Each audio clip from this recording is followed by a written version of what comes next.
Halo, ketemu kembali dengan aku Ida Sulistiani di channel tentang education, travel, and events. Nah, kali ini aku ingin menyampaikan sebuah pemahaman yang sedang hangat ketika diimplementasikan kurikulum Merdeka, yaitu tentang profil pelajar Pancasila atau yang kita singkat menjadi 3P.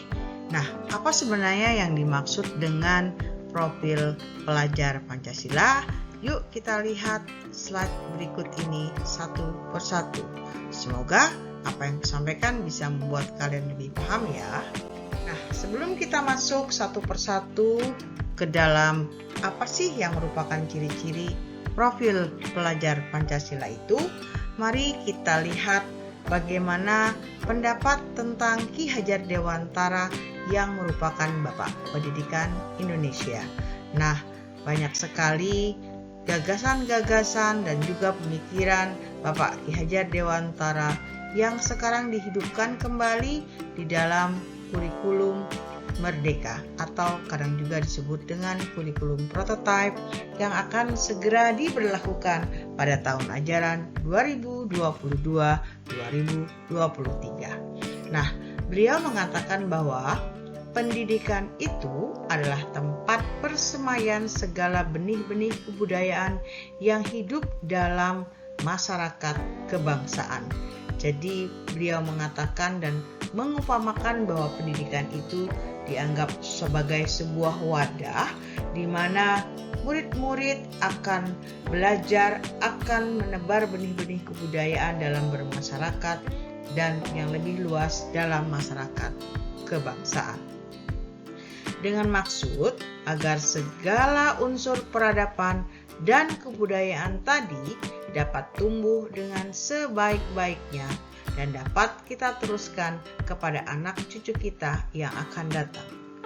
Dalam pemikiran Bapak Ki Hajar Dewantara bahwa pendidikan atau apa yang kita tuai di masyarakat pada saat sekarang buat anak didik kita itu sebenarnya adalah untuk dapat diteruskan kepada anak cucu kita yang akan datang.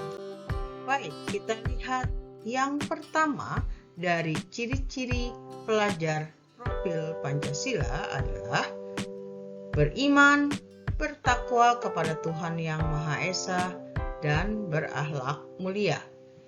Pelajar Indonesia yang beriman, bertakwa kepada Tuhan Yang Maha Esa, dan berakhlak mulia adalah pelajar yang berakhlak dalam hubungannya dengan Tuhan Yang Maha Esa, tidak peduli menganut kepercayaan atau agama apapun, baik itu Islam, Kristen, Katolik, Buddha, Hindu, Konghucu, dan kepercayaan lainnya. Seorang pelajar berprofil Pancasila harus memahami ajaran agama dan kepercayaannya, serta menerapkan pemahaman tersebut dalam kehidupannya sehari-hari. Nah, ada 5 elemen kunci beriman dan bertakwa kepada Tuhan Yang Maha Esa ini dan berakhlak mulia ini. Yang pertama adalah akhlak beragama. Akhlak yang menunjukkan hubungan antara diri sebagai hamba manusia dengan Tuhan melalui agama yang dipercayainya. Yang kedua adalah akhlak pribadi, di mana sebagai seorang manusia, sebagai seorang pribadi harus menyayangi, mencintai dirinya sebelum dia mencintai dan menyayangi orang lain. Peduli terhadap diri sendiri merupakan awal bagaimana juga dia bisa peduli terhadap orang lain.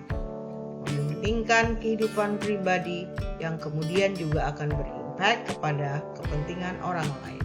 Bagaimana menjaga keseimbangan tubuh, beristirahat, membedakan kapan waktu bermain, kapan waktu beristirahat, menjaga kebersihan, dan peduli terhadap kesehatan itu adalah salah satu elemen dari poin pertama ini. Yang ketiga adalah akhlak kepada manusia.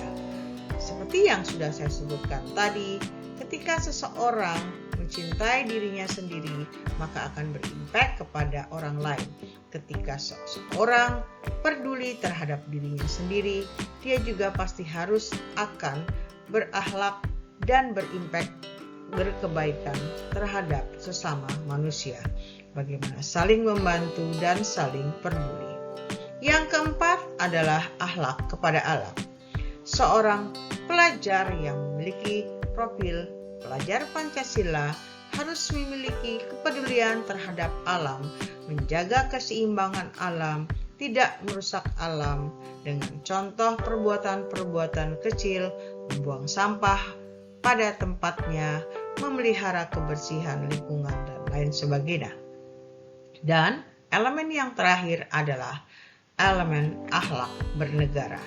Pada elemen terakhir ini, seorang pelajar berprofil Pancasila harus bisa memenuhi hak dan kewajibannya sebagai warga negara yang baik.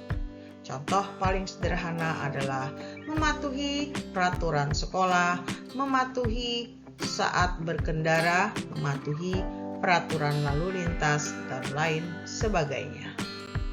Ciri yang kedua dari profil pelajar Pancasila adalah berkebinekaan global, di mana seorang pelajar Indonesia mempertahankan budaya luhur, lokalitas, dan identitasnya, dan juga tetap berpikiran terbuka dalam berinteraksi dengan budaya lain, sehingga membutuhkan rasa saling menghargai dan kemungkinan juga terbentuknya budaya luhur yang positif dan tidak bertentangan dengan budaya luhur bangsa.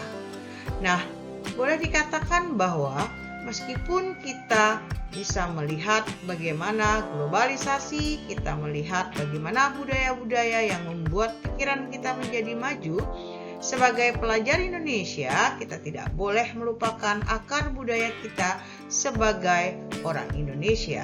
Kita tetap menjadi orang yang maju, orang yang berintelektual tinggi, namun tetap menjadi orang Indonesia yang membawa dan menjaga keluhuran budi pekerti yang menjadi ciri khas rakyat Indonesia. Elemen dan kunci kebinekaan global meliputi mengenal dan menghargai budaya, kemampuan berkomunikasi intercultural dalam berinteraksi dengan sesama, dan refleksi serta tanggung jawab terhadap pengalaman kebinekaan. Kita tidak boleh membeda-bedakan suku, ras, agama, karena kita tahu Indonesia adalah negara yang berbeda-beda. Meskipun kita berasal dari suku bangsa yang berbeda, kita tetap merupakan rakyat Indonesia yang senantiasa bersatu demi NKRI. Jadi yang ketiga adalah bergotong royong. Gotong royong adalah satu ciri khas dan hanya milik orang Indonesia. Pelajar Indonesia memiliki kemampuan bergotong royong, yaitu kemampuan untuk melakukan kegiatan secara bersama-sama dengan sukarela agar kegiatan yang dikerjakan dapat berjalan dengan lancar, mudah, dan ringan. Elemen-elemen dari bergotong royong ini adalah kolaborasi yang seringkali dilakukan saat kita melakukan peran kita di kelas. Ketika kita melaksanakan proses pelajaran di kelas, siswa atau murid yang lebih pandai bisa membantu siswa yang kurang, atau siswa yang lebih aktif bisa memberikan support kepada siswa yang kurang aktif. Kepedulian adalah juga ciri khas yang sangat mencolok yang patut kita pelihara dalam bermasyarakat di Indonesia, di mana kepedulian dan senantiasa berbagi seringkali kita lakukan di saat kita melihat ada orang-orang yang kekurangan, ada orang-orang yang memerlukan bantuan. Disinilah peran seorang pelajar Indonesia agar senantiasa memelihara perasaan tentang kepedulian dan berbagi. Ciri dari profil Pancasila yang keempat adalah mandiri. Seorang pelajar Indonesia merupakan pelajar mandiri, pelajar yang memiliki rasa tanggung jawab atas proses dan hasil belajarnya. Seorang pelajar Indonesia yang memiliki profil pelajar Pancasila harus bisa berdiri di kakinya sendiri, melaksanakan setiap tanggung jawab yang diberikan oleh guru, orang tua, dan elemen masyarakat lainnya untuk mencapai keberhasilannya. Elemen kunci dari mandiri ini terdiri dari kesadaran akan diri sendiri dan situasi yang dihadapi, serta regulasi diri. Mandiri akan membuat seorang pelajar menjadi lebih mumpuni dalam menghadapi setiap tantangan global yang ada di depannya. Ciri berikutnya dari profil pelajar Pancasila adalah bernalar kritis. Pelajar yang bernalar kritis itu mampu secara objektif memproses informasi baik kualitatif maupun kuantitatif. Seorang pelajar yang berprofil Pancasila harus mampu membangun keterkaitan antara berbagai informasi, menganalisis informasi, mengevaluasi, dan menyimpulkannya. Seorang pelajar berprofil Pancasila tidak harus dan tidak boleh menelan mentah-mentah berbagai informasi yang diterimanya tanpa membangun hal-hal informasi yang saling terkait, yang memberikan proses yang baik sehingga mampu menganalisis sebuah informasi, mengevaluasi, baru kemudian menyimpulkan dan akhirnya mengambil keputusan. Setiap keputusan harus dibuat secara objektif melalui proses. Elemen dari bernalar kritis adalah memperoleh dan memproses informasi dan gagasan, menganalisis dan mengevaluasi penalaran, merefleksi pemikiran dan proses berpikir, dan juga mengambil keputusan. Nah, elemen yang terakhir adalah elemen kreatif. Seorang pelajar yang kreatif harus mampu memodifikasi dan menghasilkan sesuatu yang orisinal, bermakna, bermanfaat, dan berdampak. Seorang pelajar harus kreatif bukan hanya sekedar menjadi user atau pengguna, bukan hanya sebagai follower, tapi juga harus menjadi kreator. Dia harus bisa memproduksi, dia juga harus menciptakan suatu karya.